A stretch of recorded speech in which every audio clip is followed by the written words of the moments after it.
Olá, amantes da história!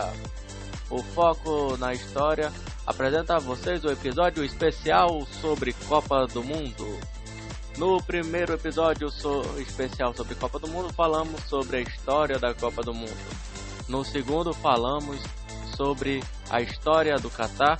E neste terceiro e último episódio da trilogia histórica sobre Copa do Mundo, falaremos sobre as seleções brasileiras que disputaram a Copa do Mundo de Futebol FIFA.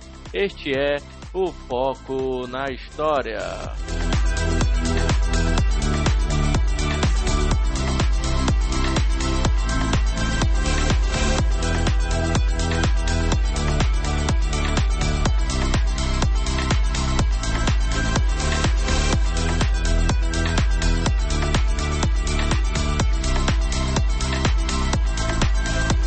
Olá, amantes da história! O Foco na História vem a vocês apresentar o terceiro e último episódio da trilogia que fala sobre Copa do Mundo. No primeiro episódio, nós apresentamos um pouco da história da Copa do Mundo no contexto amplo do processo histórico da Copa do Mundo até os dias atuais.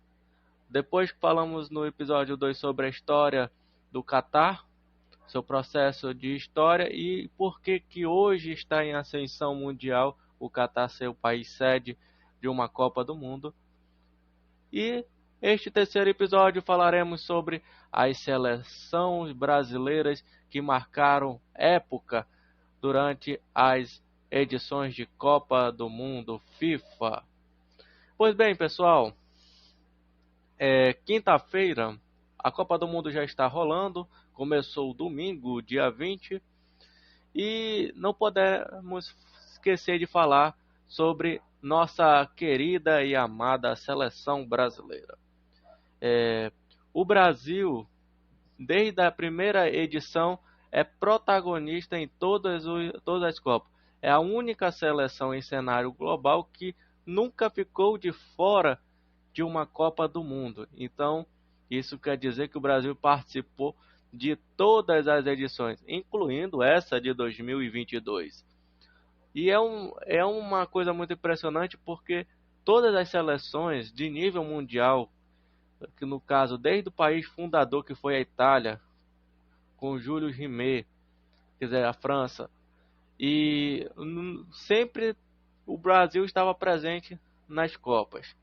Pois bem, o episódio de hoje tem como objetivo falar um pouco das seleções e o marco histórico que está acontecendo durante este período com a nossa seleção brasileira.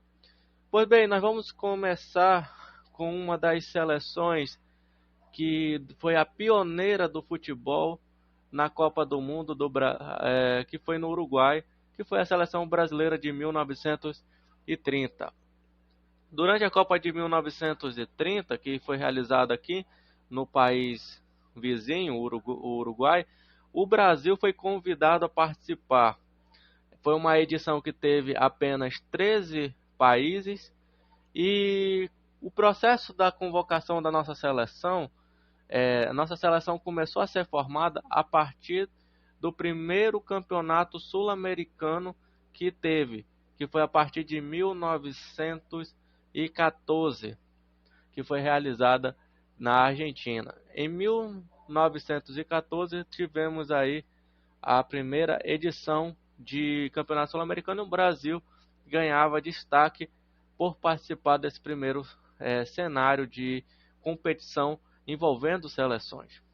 Só que durante a Copa de 30, realização, o Brasil havia uma disputa muito grande de quem ia ser os 22 convocados. Naquele momento só poderia ser 22 convocados. E acabou tendo uma divisão dentro da CBD em duas federações, a Federação Paulista e a Federação Carioca, que acabou brigando. E aí, a Copa de 30, o Brasil acabou convocando somente jogadores do cenário carioca. Brasil, nessa primeira edição, não apresentou um bom futebol e, claro, foi eliminado logo na primeira fase do torneio. Os convocados do Brasil foram simplesmente jogadores que jogavam no Rio de Janeiro. Então, podemos pegar aí grandes destaques, clubes do futebol brasileiro como Botafogo, Flamengo, Vasco, Fluminense, claro, América, Ipiranga, Cristóvão. E aí eu vou citar aí alguns jogadores, né? Vou citar os 22 jogadores que foram convocados pelo técnico Pindaro de Carvalho, que era o técnico que montou a seleção. Com os goleiros Joel e Veloso, Brilhante, Itália e Zé Luiz, zagueiros, meio-campistas Hermógenes, Fausto, Fernando, Ivan, Oscarino, Manuelzinho, Pamplona, Fortes e Bevenuto, atacantes Moderado, Nilo, Poli, Benedito, Russinho, Carvalho Leite, Preguinho, Arax, Putzka, Teófilo e, claro, Idoca completando. E eram jogadores que a maioria jogavam aí nos times do Rio de Janeiro. E a maioria vinha da base de América, Botafogo, Vasco, como eu já havia mencionado. A seleção, durante esse torneio, jogou 3 partidas, ganhou uma. O destaque foi os 2 gols do Preguinho e do Moderato, mas a seleção não conseguiu classificação para as próximas etapas, e o campeão, claro, foi a seleção do Uruguai. Durante a Copa de 1934, o Brasil ainda continuava naquele processo de não aprendizado. E, claro, manteve o mesmo processo. E, claro, não apresentava o mesmo desempenho durante a Copa. Em 1930, o Brasil vivia numa transição de governo, só lembrando que era o governo dos cafeicultores para o governo Vargas. Em 34, o Brasil passava pelo auge da Constituição, pelo processo de apresentação da sua Constituição. E durante 34, o Brasil ele já foi usando um pouco já usou os times, né? E os times que o Brasil enfrentou em 34, os convocados, eram uma mistura simplesmente de 2 regiões do Brasil, que era o estado de São Paulo e o Rio de Janeiro. E, claro, o Brasil não apresentou um desempenho em 34 na Copa realizada, acho que foi na Itália. Foi na Itália. A convocação do Brasil, ela foi dividida, como eu falei, em 2 estados, né? Rio de Janeiro e São Paulo. Eu vou começar pelos goleiros, né? Germano, Flamengo, e Pedrosa, do Botafogo. Silvio Hoffmann, do São Paulo, da Floresta, que hoje seria o São Paulo. Luiz, também era do São Paulo. E Otacílio, do Botafogo. Ariel, Botafogo. Martins Silveira, Botafogo. Valdir, Botafogo. Canale, Botafogo. E Tinoco, do Vasco. Atacantes: Armandinho, do São Paulo, da Floresta. Luizinho, São Paulo, da Floresta. Carvalho Leite, do Botafogo. Átila, do Botafogo. Leônidas da Silva, do Vasco. Valdemar de Brito, do São Paulo, da Floresta. E Patesco, do Botafogo. Eu queria que vocês destacassem para Leônidas da Silva, que ele vai ser um destaque mais à frente para o Brasil na Copa de 1938. E aí nós vamos para 1938, a Copa que o Brasil se destaca, né? Essa Copa de 1938, o Brasil vem passando pelo o governo Vargas, pela adesão da ditadura de Vargas. Em 1937, Vargas apresenta o Estado Novo. Em 1938, o mundo vivia uma tensão com a questão da, da Segunda Guerra Mundial iminente, e um jogador chamado Leônidas da Silva, que foi o artilheiro da Copa de 1938, ele foi apelidado na Copa realizada, se eu não estou enganado, na França. Isso, foi realizada na França. Ele foi chamado de Diamante Negro por conta que ele era um jogador muito valioso em campo e, claro, se destacou. Ele foi considerado artilheiro e o Brasil ficou com o terceiro lugar contra a Suécia. Destaque para o Leônidas da Silva, que foi o artilheiro da época. A equipe do Brasil, a seleção brasileira de 38, ela foi convocada da seguinte forma, com os goleiros Batatais, do Fluminense, Walter, do Flamengo, Domingos da Guia, do Flamengo, Jaú, do Vasco, Machado, do Fluminense e Nariz, do Botafogo. Zezé Precópio, do Botafogo, Brito, do América, do Rio de Janeiro, Martins Silveira, do Botafogo, Brandão, do Corinthians, Afonsinho, do São Cristóvão e Agemiro, da Portuguesa Santista. Atacantes, Roberto, do São Cristóvão, Lopes, do Corinthians, Romeu Piciari, do Fluminense, Luizinho, do Palestra São Paulo, que hoje seria o clube do Palmeiras, Leônidas da Silva, do Flamengo, Nijinho, do Vasco, Perácio, do Botafogo, Tim, do Fluminense, Hércules, Fluminense e Patesco, do Botafogo. O técnico era o Ademar Pimenta. Na seleção de 34 era o Luiz Vaz, que era o técnico, eu esqueci de comentar. E essa seleção de 38, ela teve o destaque, o terceiro lugar da seleção brasileira na Copa de 1938, o destaque para o artilheiro daquela edição, o nosso Leônidas da Silva, que praticamente virou assim o cara. Durante 1942 e 46, o mundo passava pelo cenário de guerra. Durante o ano de 1942, havia aquelas disputas entre as tropas italianas, as tropas do Hitler alemã contra os Estados Unidos, a Rússia, enfim. Você já sabe aquela velha história da Segunda Guerra Mundial. E graças à Segunda Guerra, a Copa do Mundo não aconteceu. E possíveis seleções brasileiras de ganhar aquela Copa não puderam disputar.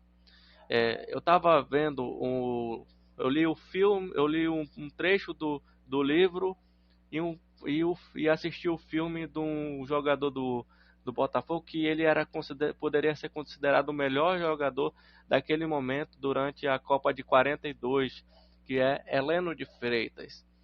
Heleno de Freitas, ele era, junto com Leônidas da Silva, ele era cotado para ir disputar a Copa de 42.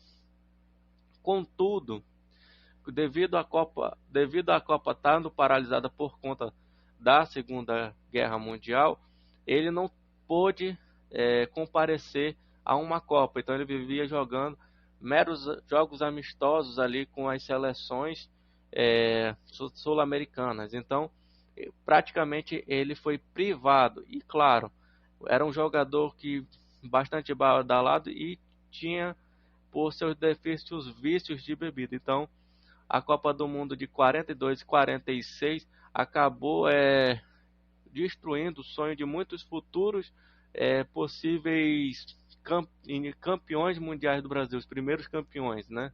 Era isso que os jornais de época apresentavam em 42, se a Copa acontecesse, e Heleno de Freitas estava possivelmente sendo convocado. E 46 a mesma coisa. Com as Copas de 1942 e 46 não podendo ser realizadas, o mundo precisava se unir novamente. E aí precisava de uma nova edição de Copa do Mundo, a continuidade da Copa do Mundo. Em 1950, o Brasil vira país sede da Copa de 50. E claro, nós temos aí o destaque que em 1950 nós temos a ascensão do governo, a volta de Getúlio Vargas à presidência do Brasil. E em 1948, quando o Brasil em 46 tinha se oferecido para realizar a Copa de 50, em 48 o estádio do Maracanã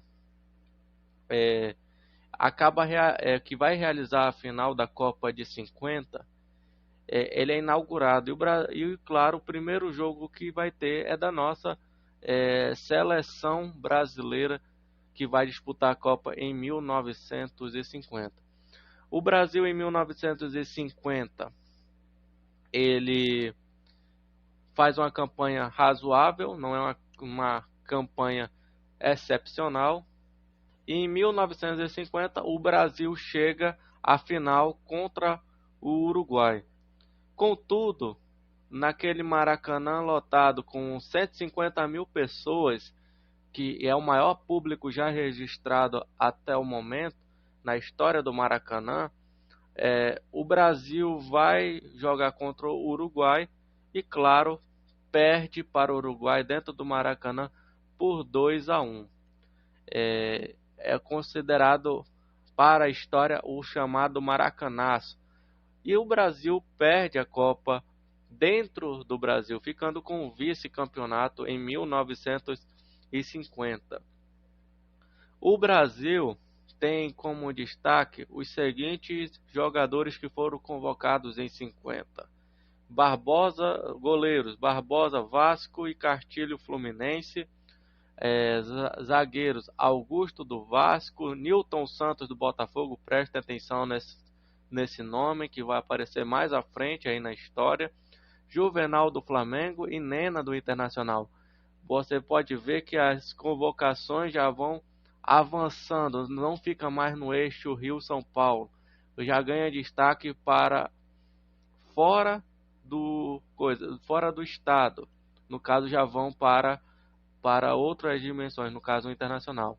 Bauer do São Paulo, Eli do Vasco e Danilo do Vasco, meio de campo. Rui do São Paulo, Bigode do Flamengo e Noronha do São Paulo. Atacantes: Friaça do São Paulo, Alfredo 2 do Vasco, Zizinho do Bangu, Maneca do Vasco, Baltazar do Corinthians, Adãozinho do Internacional, Jair Rosa do Palmeiras, Ademir de Menezes do Vasco, Chico do Vasco e Rodrigues Palmeiras. Técnico é o Flávio Costa, que para a história muitos comentaristas consideram esse técnico um dos técnicos assim que cometeram vacilos nessa final, na questão do seu comando durante o jogo do Brasil contra o Uruguai. Em 1954 a Copa vai ser realizada na Suíça e o Brasil ele vai para essa Copa com praticamente abalado de 50.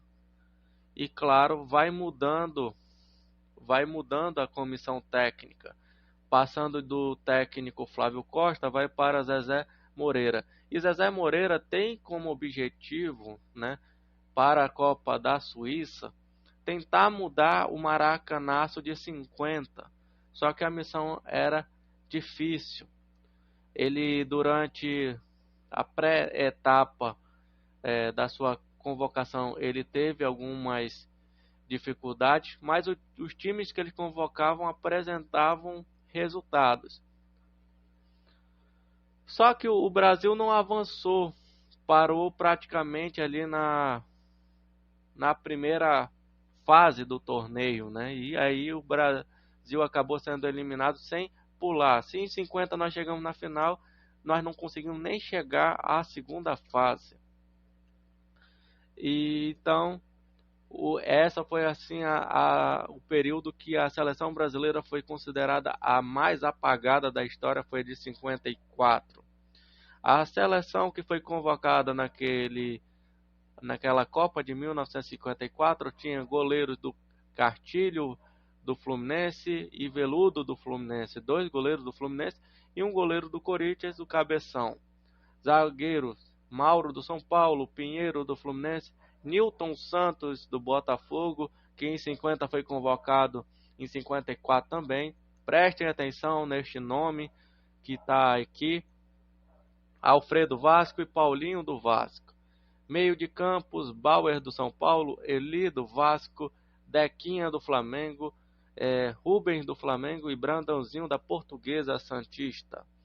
Atacante: Julinho da Portuguesa, Maurinho do São Paulo, Pinga do Vasco, Humberto do Palmeiras, Didi do Botafogo. Prestem atenção também no nome desse jogador: Índio do Flamengo, Baltazar do Corinthians e Rodrigues do Palmeiras.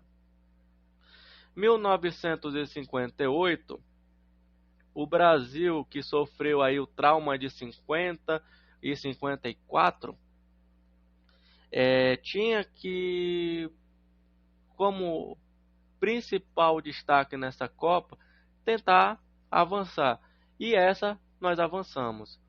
Durante a Copa de 58, o Brasil conquista o primeiro campeonato mundial de futebol de seleções em 1958 na Suécia.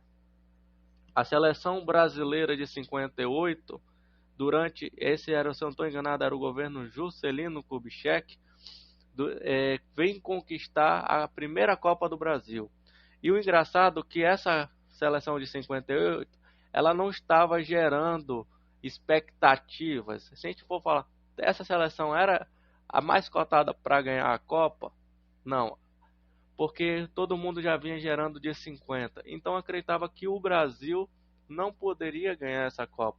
Só que aparece um nome que foi convocado, um cara que tinha uma genialidade pura, chamado um garoto de 17 anos vindo do Santos, chamado Edson Arantes do Nascimento, que era o nosso vulgo Pelé. Pelé, ele vai para essa Copa no banco de reservas. Ele era o primeiro jogador abaixo dos 18 anos aí ser convocado numa Copa. Pelé, ele entra no segundo, se eu não estou enganado, ele entra no segundo jogo, na segunda partida, né, da Copa do Mundo, no lugar de um jogador chamado Mazzola, se eu não estou enganado, Mazzola, e ele acaba se destacando no meio ali dessa seleção que vem futuramente ganhar a Copa do Mundo. O Pelé, ele vai ser o primeiro jogador que ele conseguiu eternizar uma camisa no futebol que a gente chama camisa 10 como a camisa do craque. Por quê? Até 1954, a numeração no futebol ela sempre existiu, mas nunca foi dada importância para a numeração. Tipo, hoje a gente conhece que o número 1 é o goleiro, o 2 é o lateral direito, o 3 é o zagueiro, o 4 é o outro zagueiro, o 6 é o lateral esquerdo, o camisa 10 é o artilheiro, o 11, o 9 é enfim, o 10 é o craque, perdão. Mas até 58, essa noção não existia. O Brasil foi para a Copa do Mundo de 58 com uma numeração seguindo a ordem alfabética. Isso quer dizer que quem pegou a camisa número 1 não era o goleiro, poderia ser um jogador de meio de campo. Pelo seu nome ser chamado de Edson, Pelé conseguiu pegar a camisa 10 e coincidiu estar em uma Copa sensacional, ser um craque diferenciado, ser um jogador diferenciado e, claro, conseguiu eternizar essa camisa 10, sendo a camisa 10 da nossa seleção brasileira. Pelé, na final da Copa do Mundo contra a Suécia, ele eterniza um dos maiores golaços que nós podemos evidenciar em Copas do Mundo, e ganhamos a Suécia na final por 5-2. Pelé foi considerado o melhor jogador daquela Copa, jogador revelação da Copa de 58. E claro, ele conseguiu eternizar uma camisa que mais à frente, ao longo das gerações, ele vai ser marcado para a história. Então vamos aí à convocação de 58, a famosa seleção que vai conquistar o primeiro título de campeão mundial de futebol do Brasil. Com o goleiro Gilmar do Corinthians e Castilho do Fluminense. Laterais: Djalma Santos da Portuguesa, de Sordi do São Paulo. Lembre-se do Newton Santos de 50 e 54. Olha ele se redimindo aqui em 58 e sendo campeão. E claro, sempre jogando pelo Botafogo. E o outro lateral, Oreco do Corinthians. Zagueiros: o nosso capitão Bellini, Vasco. Orlando do Vasco, Mauro do São Paulo e Zósimo do Bangu. Meio-campista: Zito Santos, Dino Sani do São Paulo. Olha o Didi lá em 54 aparecendo aqui. Moacir do Flamengo, Dida do Flamengo e, claro, o Rei Pelé do Santos. Atacantes: Garrincha, craque do Botafogo, claro, craque da seleção. Gravem o nome dele, que em 62 ele também vai aparecer. Joel do Flamengo, Vavá do Vasco, Mazola, que começou como titular, mas devido a uma lesão, entrou Pelé e o destino quis que esse menino de 17 anos pudesse ser o craque da Copa. Zagallo do Botafogo e Pepe do Santos. O técnico é Vicente Feola, técnico que vai conquistar o primeiro título da seleção brasileira. Em 62, a Copa do Mundo vem sendo realizada, também vai ser realizada aqui no nosso vizinho, o Chile. E, claro, em 1962, o Brasil ele repete o que ele fez em 58. Ele vem com o bicampeonato. Ele segura o título de novo para o Brasil. Dessa vez, o técnico da nossa seleção é o Aimoré Moreira. Vicente Feola deixa o cargo da seleção após a Copa de 58 e quem assume é Aimoré Moreira. O Brasil em 62 está em transição de governo, está ali com o governo do João Goulart. E claro, o Brasil na Copa de 62 ele vence a Copa, mas temos que destacar o seguinte ponto. No primeiro jogo de Copa do Mundo, o Pelé, que foi o craque de 58, ele sofre uma lesão na primeira partida. E ele, no segundo jogo em diante, ele não dá continuidade. Lembra-se daquele nome que eu falei, Garrincha, do Botafogo? Pois bem, esse cara em 62, ele vem destruir na Copa de 62 para o Brasil.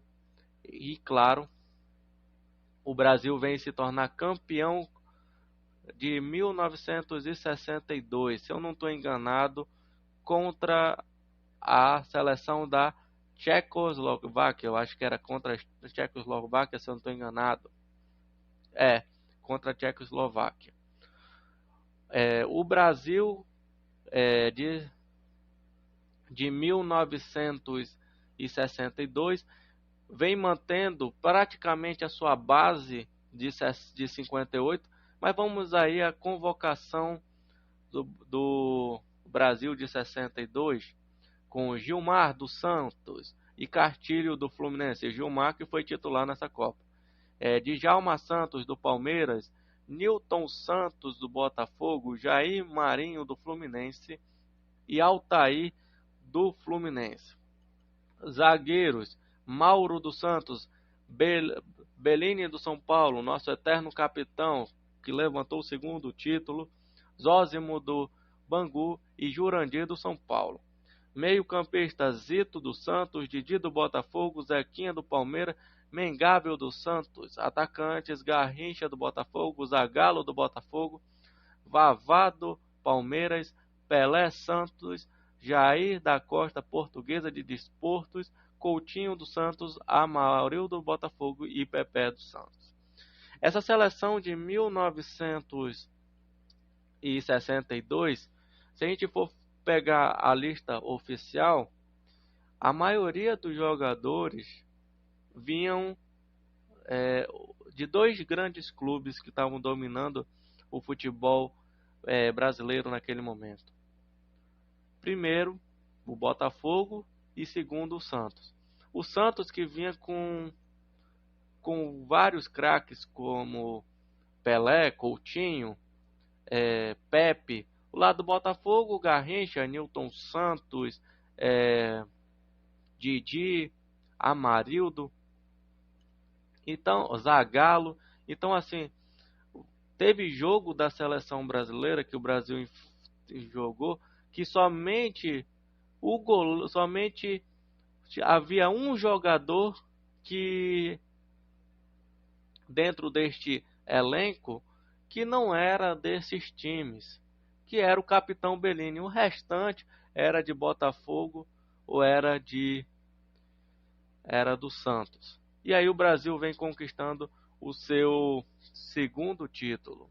Em 1966, a Copa do Mundo foi realizada na Inglaterra e o Brasil era, claro, o favorito para ganhar essa Copa em 66. Contudo, o Brasil não conseguiu avançar, não conseguiu nem passar da primeira fase. Os boatos que rolaram por detrás dessa Copa foi que o time do Brasil estava sendo acusado de usar de aquelas verdadeiras táticas de trapaças, usando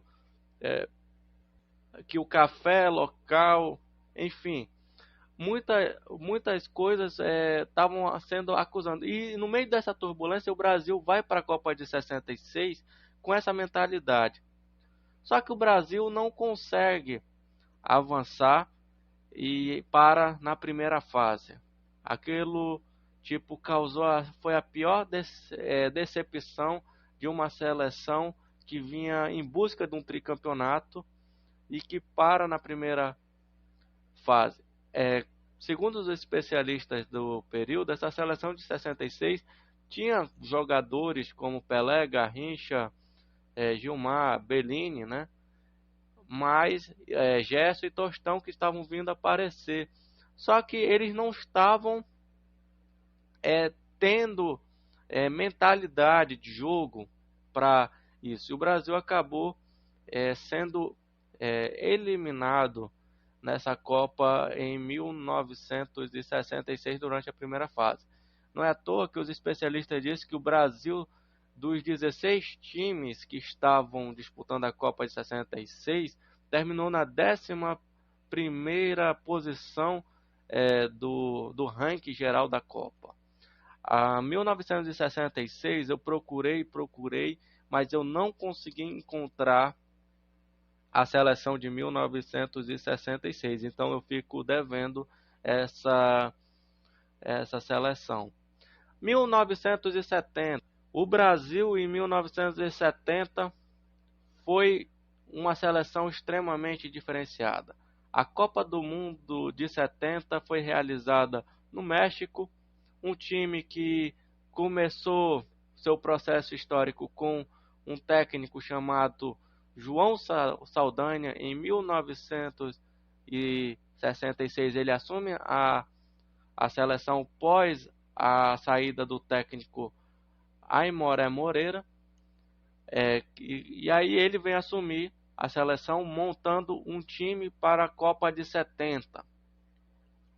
Só que ele não assume. Durante 1964 até 70, o Brasil vivia em um processo de regime militar. E João Saldanha, ele praticamente ele tinha uma ideia de seleção que era só dele. Contudo, os militares brasileiros também tinham uma ideia de seleção. E João Saldanha bateu de frente com os militares de época.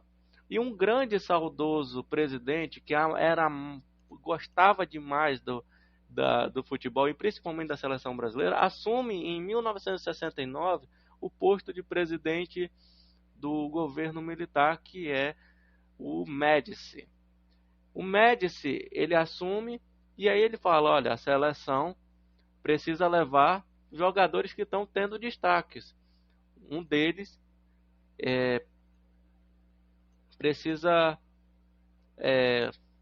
estar em forte. E Saldanha falou, eu não vou levar jogador.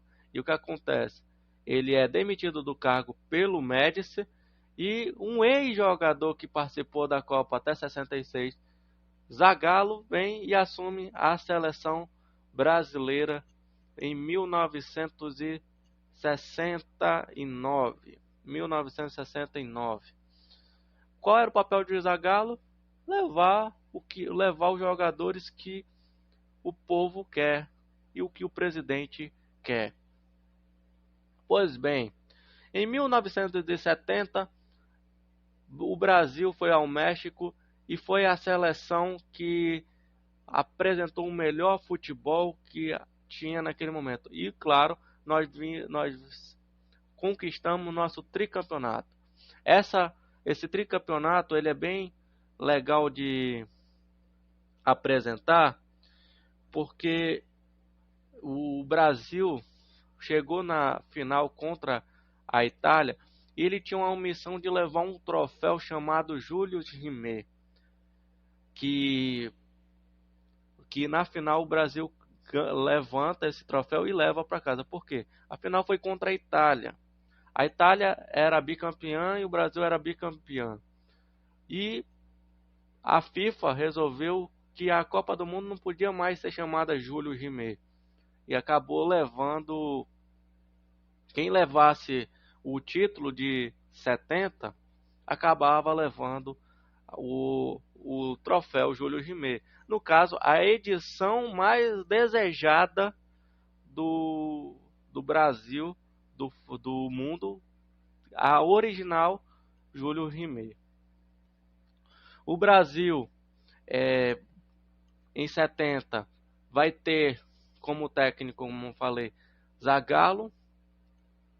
E, claro, Zagallo vai convocar. Esse aqui eu não tenho os times dos jogadores, mas nós temos Félix, Aldo e Leão, goleiros. Félix, que foi o goleiro da Copa.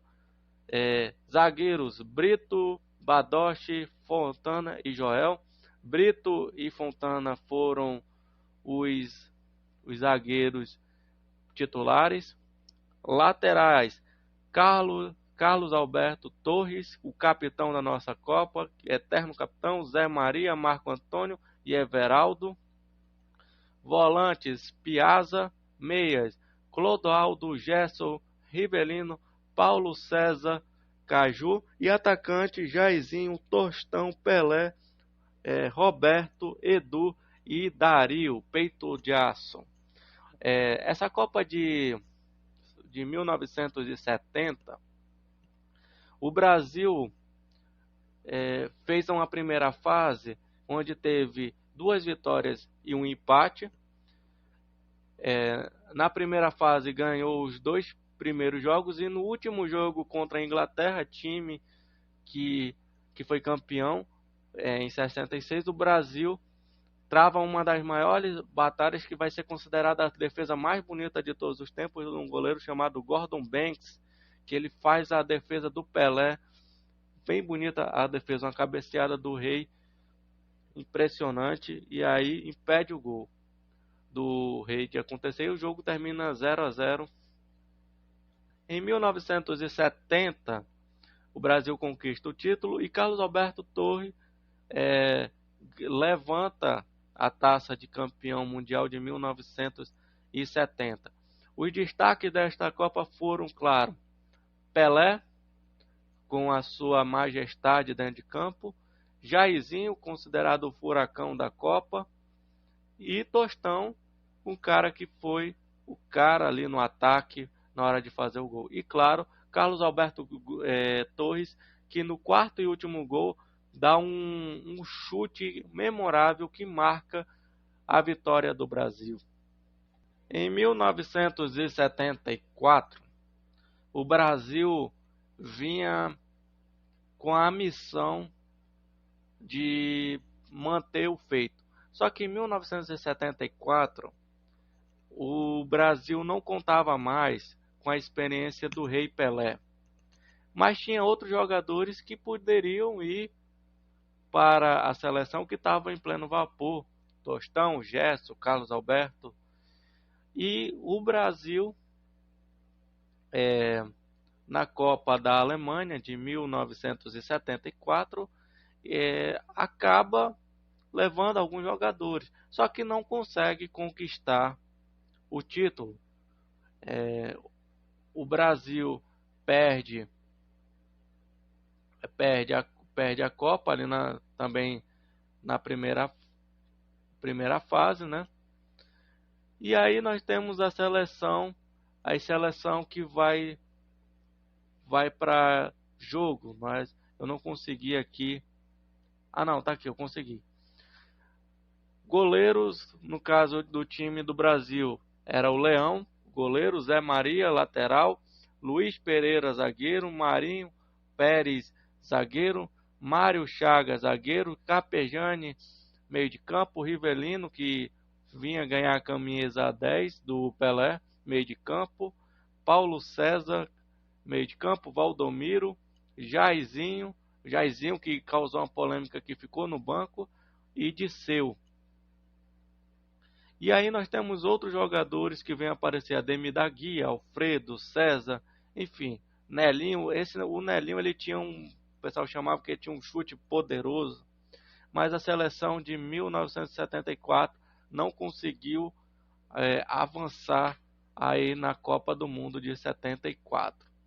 Em 1978, a Copa do Mundo veio para a Argentina, voltou para um país sul-americano, e a seleção de 78, ela também não conseguiu alcançar o título e parou ali também na primeira fase. Uma seleção que não apresentou também muitos resultados. Em 74, só para informar, o técnico que manteve foi o Zagallo. Em 78, o técnico era o Cláudio Coutinho, que ele vem escalar a seguinte time do Brasil: Emerson Leão, do Palmeiras, Carlos da Ponte Preta e Valdir Pérez, do São Paulo. Goleiraço em 78 pelo São Paulo, Valdir Pérez. Preste atenção nesse nome que em 82 ele volta a se repetir.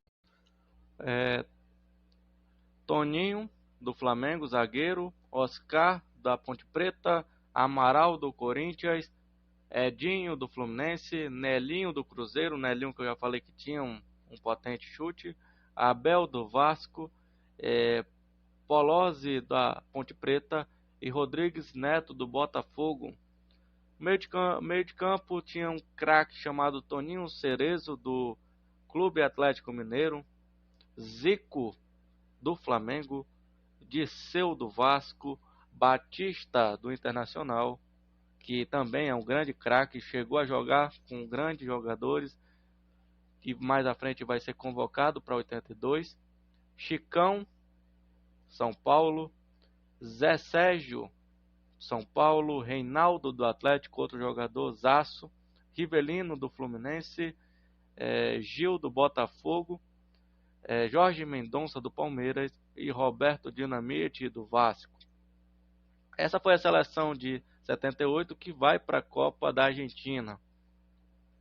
Em 82, o Brasil ele estava vivendo em uma fase de transição política. Em 1982, o Brasil vivia naquela transição do último presidente militar da história do Brasil, que era Figueiredo. E claro, o Brasil vivia num processo de redemocratização, a volta da democracia. Nesse período, a CBD, Confederação Brasileira de Desporto, que durante 1930 até 1980 levava o nome da Federação Brasileira de Futebol, acaba mudando. E aí se torna a famosa Confederação Brasileira de Futebol, a CBF. A entidade, a primeira medida que faz é contratar um dos maiores técnicos que o Brasil vai ter, que é chamado Tele Santana. E aí ele era considerado um dos melhores porque ele tinha uma técnica de treinamento muito rígida. Em 1982, na Copa da Espanha, o Brasil era considerado um dos favoritos porque tinha um elenco muito considerável e de respeito. O povo brasileiro já dizia o seguinte, em 82, que o Brasil era a mais cotada e a favorita de ganhar a Copa do Mundo pelo desempenho que vinha desde 1978, pós-78 da Argentina, e já havia uma base forte. O Brasil tinha ótimos jogadores que estavam jogando no cenário internacional.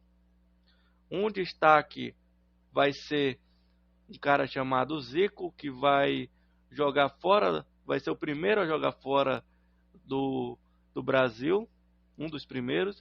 Outro, Falcão, que vai jogar na Roma, e o Falcão nesse período ele vai ser considerado o rei de Roma, um título que os romanos, né, do time da Roma dão a ele. E nós temos uma seleção que todo mundo o mundo dizia que temia porque tinha uma técnica de jogo diferente. Em 1982, o Brasil fez uma campanha e quando chega ali na fase de quartas de finais, o Brasil é eliminado pela Itália com 3 gols de Paolo Rossi. A Itália de 82 não era cotada a ganhar a Copa. Primeiramente, Paolo Rossi, ele sai, dizem que ele estava preso, ele sai da prisão para ir disputar a Copa de 82 e praticamente vira o carrasco da seleção brasileira em 82. E claro, o Brasil será eliminado na Copa do Mundo de 82. Tele Santana convoca os seguintes jogadores. O time titular de 82 era Valdir Pérez, do São Paulo, goleiraço, destaque. Leandro, do Flamengo, Oscar, do São Paulo, Luizinho, Atlético Mineiro e Júnior, que hoje é comentarista da Globo, do Flamengo. Toninho Cerezo, do Atlético Mineiro, Falcão, da Roma, Itália, Sócrates, do Corinthians, o eterno Dr. Sócrates, e Zico, do Flamengo, que estava vindo da Udinese, da Itália. Éder, do Atlético Mineiro, e Serginho Chulapa, do São Paulo. Os goleiros reserva eram Paulo Sérgio, do Botafogo, e Carlos, da Ponte Preta. Os defensores eram Edevaldo, do Internacional, Juninho, da Ponte Preta, Edinho, Fluminense, e Pedrinho, do Vasco da Gama. Meio campista, Paulo e Isidoro, do Grêmio. Batista, do Grêmio. Batista, que tinha uma carreira, vai ter uma carreira mais à frente, muito grande, ao jogar ao lado de um dos maiores jogadores do futebol mundial daquele momento, que vai ser Diego Armando Maradona, e Renato, do São Paulo. Os atacantes Roberto Dinamite, do Vasco, e Disseu, que jogava no Atlético de Madrid, Disseu Lopes. O técnico era o Tele Santana.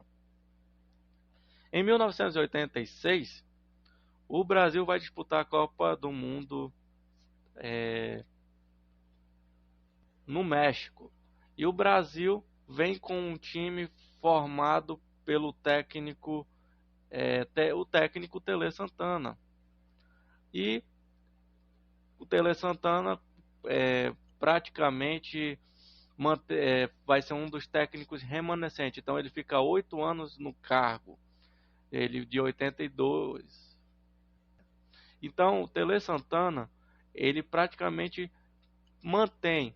Só que em 86 a seleção brasileira ela vem apresentar jogadores de cenário internacional e também vem apresentar alguns nomes.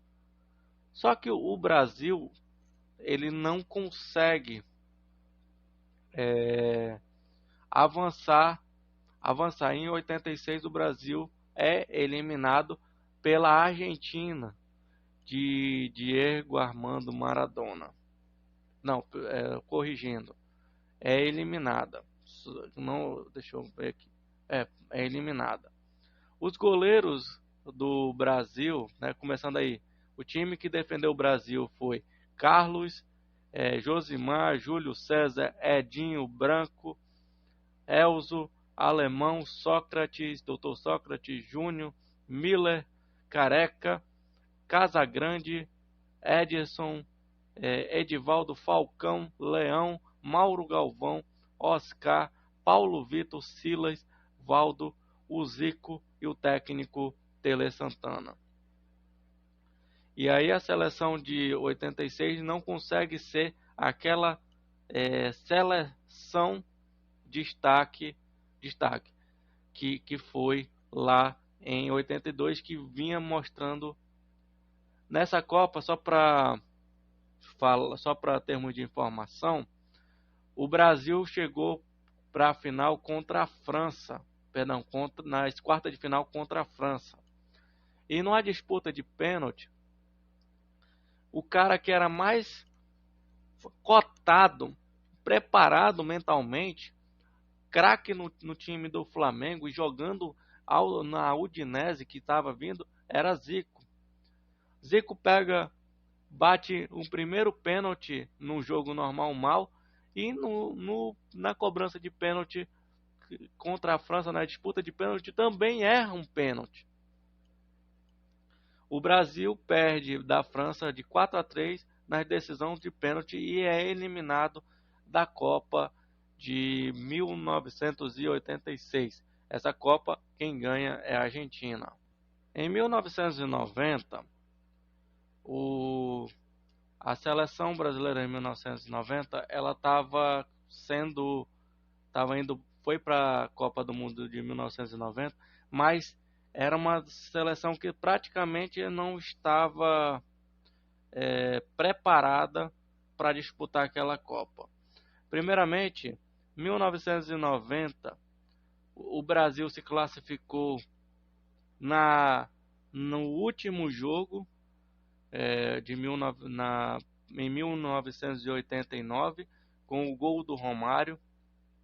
Mas em 1990, o Brasil apresentou a pior seleção considerada, a pior seleção. O técnico era o Lazzaroni, e ele apresenta aí um destaque nessa Copa de 90 do jogador que está marcando época, que é o Romário, que está jogando com força em 1990 pelo time do Barcelona. E o Romário, ele vinha de uma lesão e ele não estava 100% para essa Copa. E aí o Brasil consegue ir para a Copa do Mundo de 1990, avança para a segunda fase, e o Brasil perde nas quartas de final, nas oitavas de final, acho que já estava, perde para a seleção argentina, que mais à frente vai disputar contra a Alemanha e fica com vice-campeonato. O destaque foi que a seleção apresentou a pior campanha, um pior time que tinha para a Copa de 90, e aí o time da Argentina passou com os gols de Canidia, com o gol do Canidia, e claro, essa foi um fiasco, dizendo que a de 66 não foi tão feia quanto a de 1990. Isso aí quem diz são os especialistas que estudam o futebol há muito tempo. O Brasil, que foi representado em 1990, tinha como goleiro Tafarel, Jorginho na lateral direita, Moser zagueiro e Ricardo Gomes zagueiro, Branco na lateral esquerda. No meio, Mauro Galvão, Dunga, Alemão, Valdo, Miller e Careca. Os reservas eram Cássio, goleiro, Zé Carlos, goleiro, Aldair, Ricardo Rocha, Mazinho, Bismarques, Silas, Tita, Renato, Romário e Bebeto.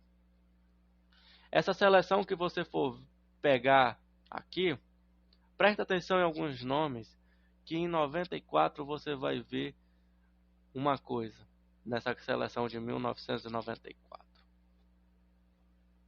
Em 1994, a seleção brasileira, ela, igual a 90, se classifica também no última rodada contra o Uruguai no Maracanã. E o técnico da seleção de 94 será Carlos Alberto Parreira. Ele acaba convocando o Romário, e Romário, na última partida, né, daquele jogo contra o Uruguai, ele marca 2 gols decisivos e coloca o Brasil na Copa do Mundo. O Brasil chega na Copa dos Estados Unidos praticamente desacreditado. Claro, se você for pegar de 70 a 1994, o Brasil tinha 24 anos que não vinha conquistando um título de Copa do Mundo. E essa seleção que praticamente ela ficou à base de 1990, que foi aquela seleção que não apresentou um excelente resultado em 90, o Brasil praticamente em 94 veio extremamente desacreditada. Só que durante os jogos a seleção foi apresentando algumas marcas. A Copa de 94 foi a Copa que teve numeração com nome, né? Podemos se destacar. O Brasil apresentou um dos uniformes mais bonitos que teve da sua geração. E em 1994 o Brasil é campeão, decidindo a primeira decisão de pênalti da história vai ser do Brasil contra a Itália. Durante o tempo normal, o Brasil empata com a Itália, vai para a prorrogação no 0-0 e a decisão é nos pênaltis. O Brasil, durante a Copa de 94, apresentou alguns resultados, venceu a Rússia de 2-0, Camarões por 3-0, né? E no terceiro jogo enfrentou a Suécia, onde ficou no placar de 1-1. Contra os Estados Unidos ganhou e foi avançando aí as fases. Contra a Holanda ganhou de 2-0, abriu o placar 2-0. Cruzou a Suécia novamente com um placar de 1-0 e na final chegou com a Itália. A Itália que vinha com um dos melhores atacantes do mundo, chamado Roberto Baggio. Só que Baggio isola um dos pênaltis, o último pênalti, o Brasil se consagra campeão, com aquele famoso grito do Galvão Bueno na TV Globo: é tetra, é tetra. E aí o Brasil conquista o tetracampeonato mundial de futebol. A equipe do Brasil de 1994 contava com goleiro Tafarel, na lateral direita Jorginho, na zaga Aldair e Márcio Santos, na lateral esquerda Branco. No meio de campo, Mauro Silva e Dunga. Ainda no meio de campo, Mazinho, Zinho. E atacante, Bebeto e Romário. A dupla de ataque eternizada aí na história do futebol brasileiro. Na reserva nós tínhamos goleiro Gilmar, Zete, o Cafu, Ricardo Rocha, Ronaldão, Leonardo, Raí, Paulo Sérgio, Miller e, claro, Viola e um jogador do futebol brasileiro chamado Ronaldinho, que futuramente será o nosso Ronaldo Fenômeno, nosso técnico Carlos Alberto Parreira. Em 1998, o Brasil, com o time vindo como o título de campeão mundial de 94, o Brasil ele vai para a França disputar a Copa e apresenta um time bem bacana de se ver, e era considerada a seleção favorita de ganhar a Copa.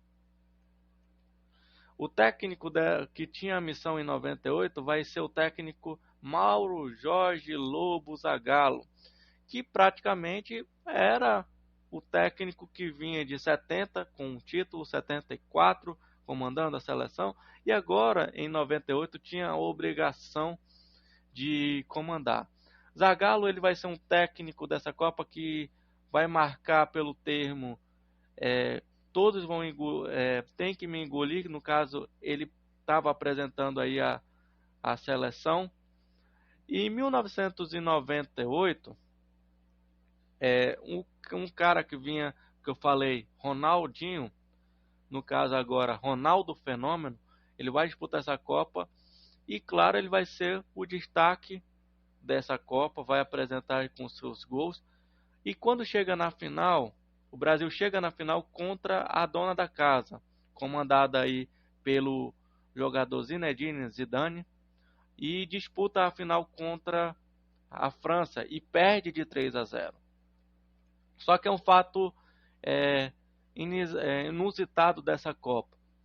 O Brasil, na final, contava com a experiência do Ronaldo Fenômeno. Só que o Ronaldo Fenômeno, na véspera, ele teve um surto de convulsão e acabou afastado, teve uma crise nervosa, né? E aí isso abalou, segundo os comentários da imprensa francesa, o elenco do Brasil que ia para essa final vinha praticamente abalado por esse surto de convulsão. Zagallo, na véspera, antes do jogo começar, havia escalado um time que contava com Edmundo no lugar do Ronaldo. Só que minutos antes a escalação muda e coloca Ronaldo. E o Ronaldo vai para aquele jogo 24 horas depois daquele surto de convulsão que ele teve no hotel. E o Brasil perde a Copa de 1998 na final contra a França, ficando com o segundo lugar. Nós não podemos afirmar que o surto de convulsão do Ronaldo foi um dos fatores do Brasil ter perdido a Copa, mas abalou a estrutura do grupo. A seleção brasileira de 98 era considerada uma das seleções assim muito badaladas, como o caso do goleiro Tafarel, que sai um bordão também aí que a gente conhece, que é o "sai que é sua, Tafarel", que ele defende o pênalti contra a Holanda na semifinal. Lateral, Cafu, Adair, zagueiro, e Júnior Baiano, zagueiro, e completando a lateral esquerda, Roberto Carlos, que faz um dos belíssimos gols da Copa. Um dos belíssimos gols, que é um chute de fora da área e faz um golaço. Dunga e César Sampaio, Rivaldo e Leonardo, Ronaldo no ataque e Bebeto completando o ataque. Os reservas eram o goleiro Carlos Germano, Gonçalves, André Cruz, Zé Carlos, Giovani, paraense Giovani, só para informar, Zé Roberto, Doriva, Denilson, Edmundo e o Dida, goleiro. Essa seleção que você olha aqui era a mais cotada de manter o pentacampeonato, mas infelizmente o Brasil não conseguiu avançar. Em 2002, virada de milênio, o Brasil vai jogar na primeira Copa do Mundo realizada em dois países, Coreia do Sul, e Japão. E essa Copa ela foi marcada por quê?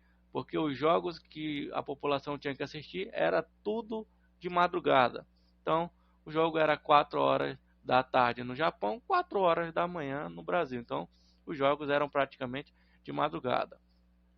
O técnico dessa Copa do Mundo era Luiz Felipe Scolari. Abreviando o nome, Felipão, comandando Palmeiras, Grêmio, ele vem com a missão de fazer um time para ser campeão em 2002, E ele fala, e quando ele vai convocar a seleção para a Copa do Mundo, o Brasil ele corta um dos maiores jogadores da sua lista, que é Romário. Romário que estava sendo o destaque no futebol, e ele corta. E aí o Brasil de 2002 vai ter o seguinte: 23 jogadores convocados com Marcos, Dida e Rogério Ceni. Zagueiros Edmilson, Roque Júnior, Anderson Polga e Lúcio. Laterais Cafu e Belete, Roberto Carlos e Júnior. Vampeta do Corinthians, Kleberson, Gilberto Silva. Volantes Meia, Rivaldo, Ricardinho, Juninho Paulista e Kaká. E atacantes Ronaldo Fenômeno, Ronaldinho Gaúcho, Denilson, Luizão e Edilson. Técnico Luiz Felipe Scolari. A seleção brasileira de 2002, com essa escalação, consegue o pentacampeonato mundial de futebol de seleções, e o Brasil acaba se tornando campeão com esse time. Um destaque dessa Copa de 2002 vai ser a artilharia do Ronaldo, com 9 gols. O segundo destaque vai ser nas oitavas de final, Brasil e Inglaterra, onde Ronaldinho Gaúcho ele tem a missão de cobrar uma falta de lateral. Ele chuta, dá a entender que é um cruzamento e vai marcar um dos gols mais bonitos de falta contra o goleiro Sherman. E o terceiro destaque é o capitão Cafu, que ele vai ser o único jogador a disputar 3 finais consecutivas em Copa, e ele levanta a taça. Só que qual é o destaque desse levantamento? Ele não é qualquer levantamento de taça. Ele é um levantamento de taça que tem muita emoção, onde tem assinado o nome, homenagem a onde ele nasceu. Então acaba Cafu levantando essa taça, no caso em homenagem ao Jardim Arena, e o Brasil é campeão dessa Copa de 2002.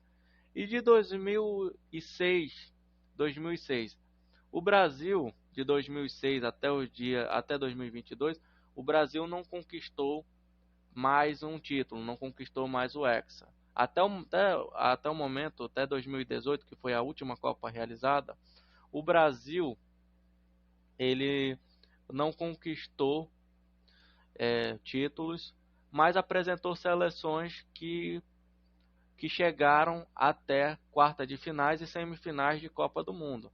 Em 2006, o Brasil chega às quartas de finais e é eliminada pela França em 2006. A seleção brasileira, que vinha vinha com Dida, Rogério Ceni e Júlio César, Cafu e Cicinho na lateral direita, Roberto Carlos e Gilberto na esquerda, Juan, Cris, Lúcio e Luizão zagueiros, Emerson Mineiro, Gilberto Silva, Juninho Pernambucano, Zé Roberto, Kaká, Ricardinho, Ronaldinho Gaúcho, meio-campista, Ronaldo, Adriano, Fred e Robinho. Esse time era considerado o time favorito para ir atrás do Hexa, só que acabou sendo uma decepção essa seleção. Em 2010, a seleção ela vem toda modificada e a Copa será realizada na África do Sul.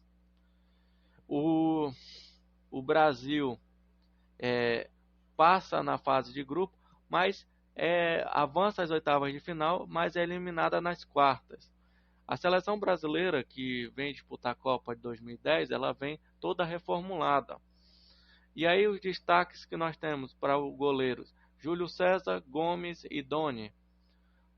Laterais: Maicon, Daniel Alves, Michel Bastos e Gilberto. Zagueiros: Lúcio, Juan, Luizão e Thiago Silva. Meio de campo: Felipe Melo, Gilberto Silva, Ramires, Elano, Kaká, Josué, Júlio Batista e Kleberson. Atacantes: Robinho, Luiz Fabiano, Nilmar e Grafite. Essa seleção de 2010 ela vem apresentando desde as eliminatórias para a Copa do Mundo, sendo a seleção que é invicta em termos de vitória, empate, poucas derrotas, e vinha apresentando excelentes resultados, mas perde para a Holanda nas oitavas. 2014, Copa do Mundo do Brasil, e claro, a nossa seleção infelizmente foi para uma semifinal, mas apresentou um dos piores fiascos. O Brasil, disputando a Copa em casa, conseguiu avançar no seu grupo, foi para as oitavas contra o Chile e foi para uma disputa de pênalti. Destaque ao goleiro Júlio César. Passou da Colômbia. No jogo contra a Colômbia, o destaque vai para o Neymar, que se lesiona na costa, e a semifinal o Brasil enfrenta a Alemanha. Infelizmente, em 2014, o Brasil na semifinal perde de 7-1 para a Alemanha, considerado a maior goleada de uma fase de semifinal a essa goleada. Porque quando dois times se enfrentam numa semifinal de Copa do Mundo, imagina um jogo que pode ir para uma disputa de pênalti. O Brasil simplesmente levou de 7-1. Levou 5 gols em menos de 10 minutos. E essa seleção ela vai ser marcada pelo 7-1. A seleção, os convocados do 7-1, né, de 2014, tínhamos no gol Júlio César, Jefferson e Victor como opção de gol. Laterais: Daniel Alves, Maicon, Marcelo e Maxwell. Zagueiros: Thiago Silva, Davi Luiz, Dante e Henrique. Meio campo: Luiz Gustavo, Hernandes, Paulinho, Ramires, Oscar, Fernandinho, William. E atacantes: Hulk, Neymar, Fred, Jô e Bernard. O destaque era o Neymar, que era um grande jogador desse período e que se lesiona, né, quando o Zuniga bate na costa dele. E em 2018 a seleção brasileira praticamente vem desacreditada por conta desse 7-1. O Brasil, só para corrigir, em 2014 termina em 4º lugar na Copa do Mundo aqui do Brasil e perde para a Holanda nas quartas de final. O técnico da seleção de 2014 era o Luiz Felipe Scolari, aquele que conquistou a Copa de 2002 e fica reconhecido como técnico do 7-1. E a última seleção, que foi a seleção de 2018. A seleção de 2018 do Brasil, ela apresentou um desempenho muito interessante, porque o Brasil termina a Copa do Mundo de 2018 nas quartas de final, mas apresenta um excelente desempenho. Só que a marca do 7-1 ainda fica cravado na seleção. E aí, a seleção de 2018 totalmente reformulada, chega às quartas, perde para a Bélgica e, claro, dá adeus à competição. A Copa foi realizada na Rússia. E aí nós temos o técnico da seleção de 2018, é o Tite. E o Tite convoca quem? Alisson no gol, Ederson e Cássio como opções de gol. Laterais. E laterais, Danilo, Fagner, Marcelo e Felipe Luiz. Zagueiros, Marquinhos, Miranda, Thiago Silva, Jeromel. Meio de campo, Casemiro, Renato Augusto, Fernandinho, Paulinho, Felipe Coutinho, William e Fred. E meio de campo e ataque, Neymar, Gabriel Jesus, Roberto Firmino, Douglas Costa e Tyson. Essa é a seleção de 2018 que apresenta aí um desempenho interessante. O Brasil de 2018 é uma seleção assim que foi bastante contestada, né? Porque muitos desses jogadores que estavam no 7-1 permaneceram, mas o Brasil de 2018 ele conseguiu apresentar, e hoje para 2022 muito remanescente de 2018 permanece, como é o caso do técnico Tite. A seleção brasileira, agora vamos para a atualidade. A seleção brasileira, ela atualmente, ela vem reformulada, claro, mas é uma das seleções consideradas favoritas ao título. O Brasil vem com 26 jogadores, bastante experiente, e estreia quinta-feira às 4 horas da tarde, né, no horário de Brasília. O que eu espero dessa seleção de 2022, que nós possamos trazer o Hexa que a gente está tanto almejando. Mas quando eu pego a história da seleção brasileira, o que nós temos que entender é que a nossa seleção brasileira, ela tem uma história e tem um processo. E todos os processos que aconteciam no momento do Brasil, algum momento influenciou no processo histórico da nossa seleção. Se nós formos pegar a história até 1970, a gente tem clareza isso. Em 1930, uma divisão de São Paulo e Rio de Janeiro acabou levando uma seleção totalmente de cariocas, de time carioca. Não deu em nada. Em 1934, a seleção era bipolarizada entre duas escolas do futebol, Rio e São Paulo. O Brasil não avançou. Em 38, quando precisava dos demais times do Brasil, nós conseguimos um terceiro lugar. Em 50, o Brasil conseguiu avançar, chegou a uma final, mas perdeu dentro de casa. 54 e 58, precisou o Brasil investir numa juventude através do Rei Pelé para poder conquistar 2 Copas consecutivas. Uma decepção em 66, em 70 uma seleção considerada histórica, em 74 uma seleção que todos que eu falo foi uma seleção que os craques de 70 praticamente foram colocados no banco, não tiveram destaque. 78, em 82 uma seleção que era considerada uma das melhores do mundo, também não conseguiu avançar. E aí 86, 90, 94, com uma seleção praticamente que ninguém esperava, conseguiu o título. E aí nós temos uma hegemonia do Brasil no futebol. Nós temos que respeitar a nossa seleção.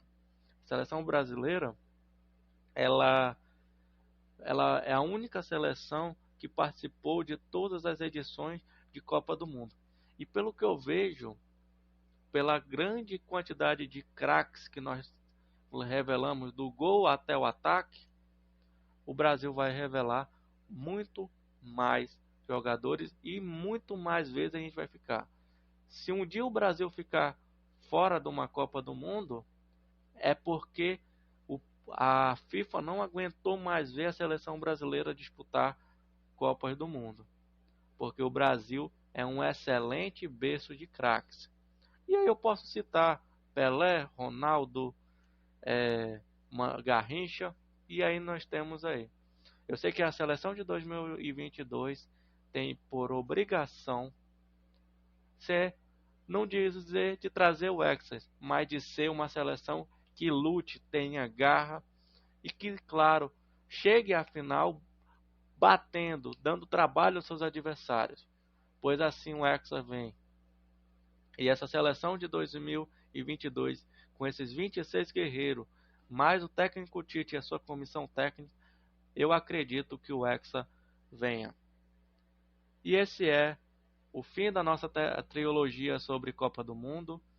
Esse terceiro episódio busquei falar um pouco da nossa seleção, processo histórico durante as Copas, e queria agradecer pelo projeto que foi adotado, tá? Acompanhe o Foco na História, se inscrevam no canal, @Foco na História 16, e aí vem mais trilogia. Em dezembro temos mais novidades, teremos mais trilogia.